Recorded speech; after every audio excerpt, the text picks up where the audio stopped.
And then somehow you got to sweep those together and make it happen. A lot of times people call and say, Kevin, what about this job or that job? And one of my expressions all the time is, does it cash flow?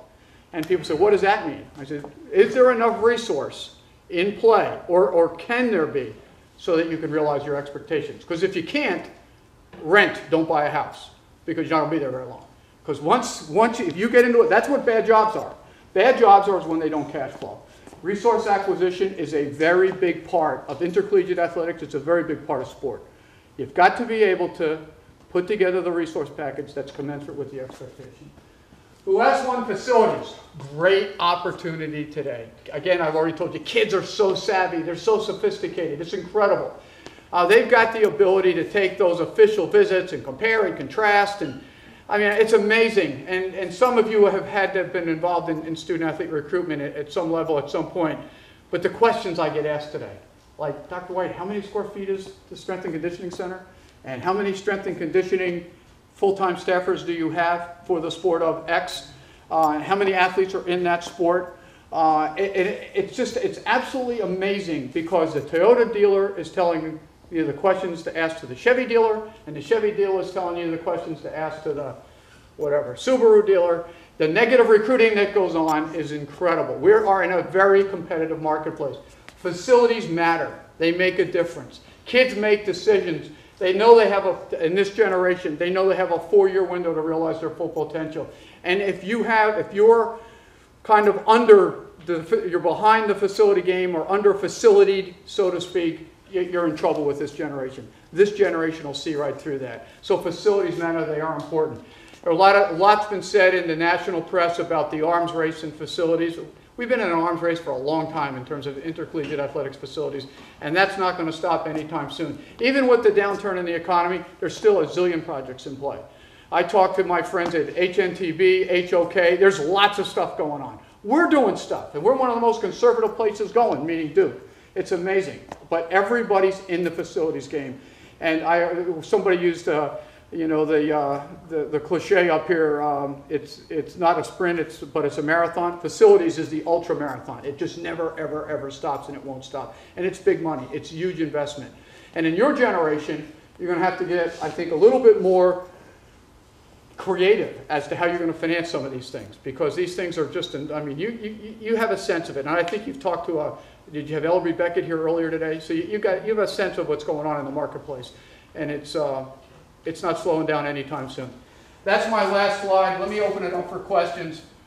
Resource, oh, I'm sorry, one more, and then I'll open it up.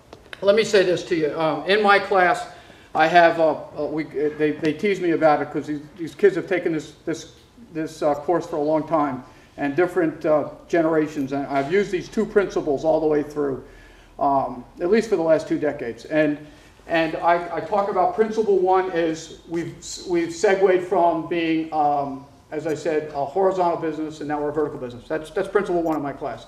Anyone that's ever taken my class will tell you that. You'd say principle 1, they'd tell you that.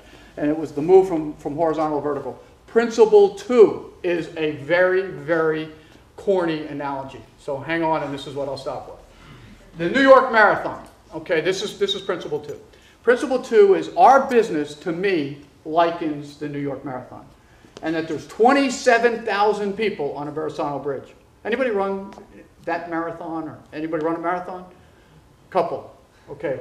In New York, there's 27,000 people on the Verrazano Bridge, 7 o'clock in the morning.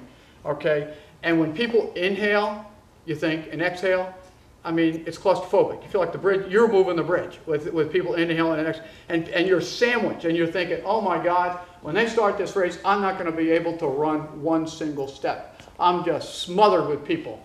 And it isn't pleasant. It just isn't pleasant. And it's really tight.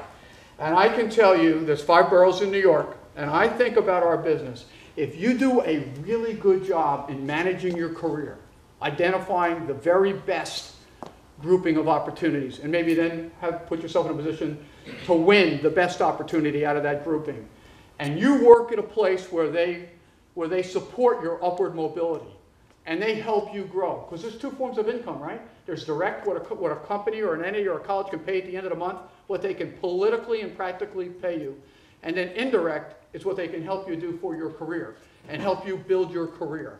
and help you grow. Okay, 2 forms of income.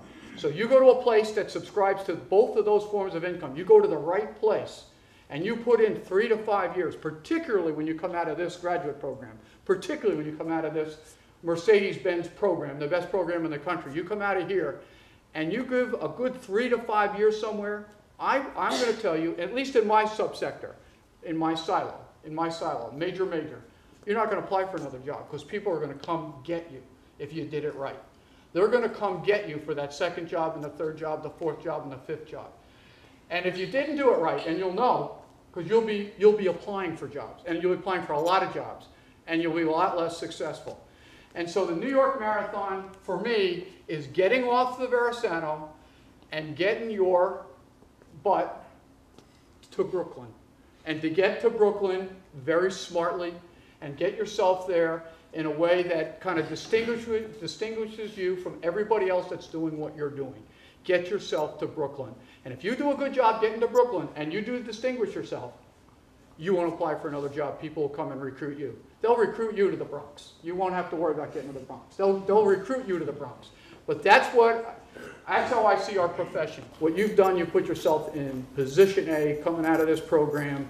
And my sense is it'll be interesting to watch a number of the careers that are going to take off right from this room. So, and you guys are going to do a great job networking and stay close. So with that, let me open it up for questions.